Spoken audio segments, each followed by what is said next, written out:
maantana waxaad isku diraysaa laba beelood oo walaala si qaawan baynu u wada hadlaynaa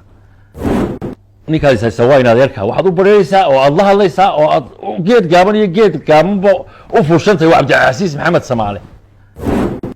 oo shalay adiga ku dhisay oo shalay aabiya Allah naxariistay ku qasbay oo shalay tulka ku qasbay oo shalay habara wal ku garbaduubtay xildhibaan hore Buraale ayaa si adag ula hadlay madaxweynihii hore ee Soomaaliland Muuse Biixi Cabdi markaana ka jawaabay hadalladii ilqaaf oo ka soo yeedhay isagoo tilmaamay in Muuse Biixi Cabdi uu dabadiisa ka soo abaabulayo shakhsiyaad gaar ah isla markaana uu soo adeegsanayo khilaafaadka xisbiga kulmiye xildhibaan hore Buraale oo Biixi ku eedeeyay khilaafaadka xisbiga kulmiye iyo in uu ka shaqeynayo Biixi burburka xisbiga kulmiye isagoo si gaar ah u eryanaya ayuu yiri Cabdicasiis Maxamed Samaale oo shalay toolo dhisay Buraale oo ka tirsanaa golihii hore ee deegaanka ee degmada Gabley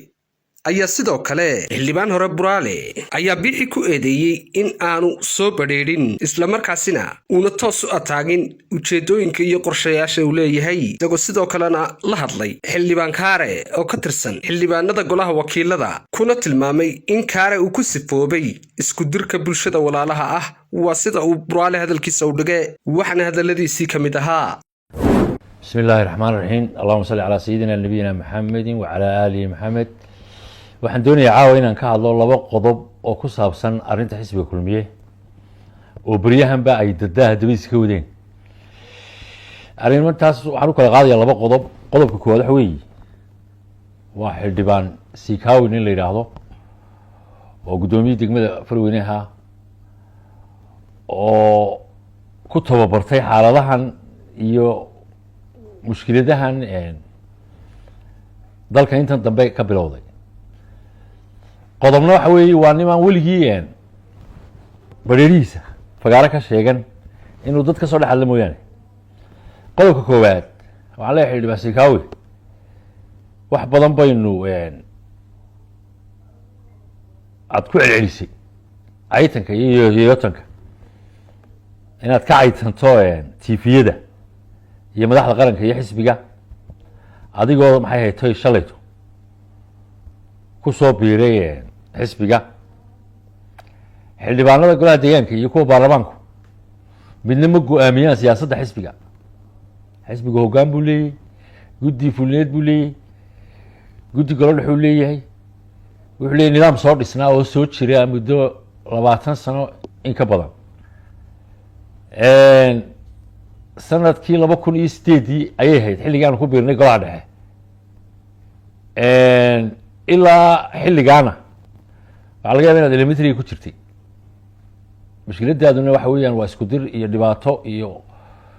shalayto waxaad isku diraysay degmada Farweyne iyo degmada Allay baday oo gudoomiye ka ahay shalay waxaad isku diraysay adigoo xildhibaana ayaad halkan xisbiga ka abaabuleysay xaruntan sariibada xisbiga ka abaabuleysay inaad labada beelood arkiisay isku dirto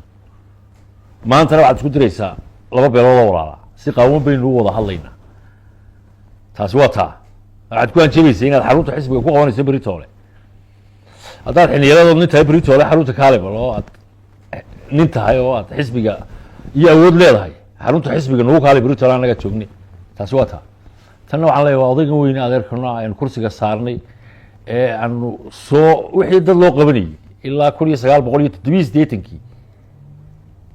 oo waxaan aan dhib ahayn adigoon ka shaqeynay baan kursiga ku saarnay waxba yaan lagu meeraysanin inay kaahay waxba yaan lagu meeraysanin waxaan meesha qaban ninkaas haysa waa in adeerka waxaad u bareeraysaa oo aad la hadlaysaa oo aad geed gaaban iyo geed gaabanba u fuushantay waa Cabdicasiis Maxamed Samaale oo shalay adiga ku dhisay oo shalay aabiya Allah naxariistay ku qasbay oo shalay tulka ku qasbay oo shalay habara wal ku garbaduubtay waxaan ku leeyahay soo bareed oo in adeerka la hadalo Cabdicasiis uu ku bar rabaalka ka dhig taas waa taa waxaan ku sheegayaa sheekay yar baan kugu daraya nin odaya oo xilligii doorashadii xafiltankii Socdeen Cabdicasiis iyo maxay haytay Muuse Biixi ayuu iyadoo masaajid lagu tukanayo ugu yimi Cabdicasiis salaadii markii la salaamo naqsaday ayuu ku yiri Cabdicasiisow deeniyo jabadii reer samatarna meelaha ay socotay adiguna bal siyar ilaali ما أنت وعن ليه شوف هدي عبد الله بكر بهالك صوتيه أضو يسلالي سيقا وبنا هذا ولي قبيلات كمان هذا ما أنت أنا عبد الله بكر أكو هذا عبد الله بكر ودو قاتي أنتوا دو قادني ودو قاتي أنتوا هامسي وحشودي أنتوا أمسناو أمسناضي بليك هو يدين أنت هاي بريت ولا كاحس بقعرته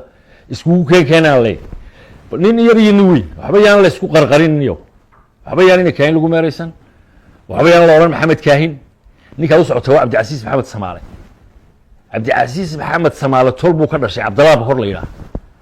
حداد وحي أنه إلالين إني كنتم كالسنضات إنه نبيني إنه يوميني أضمانته دون سنة كلا تورنو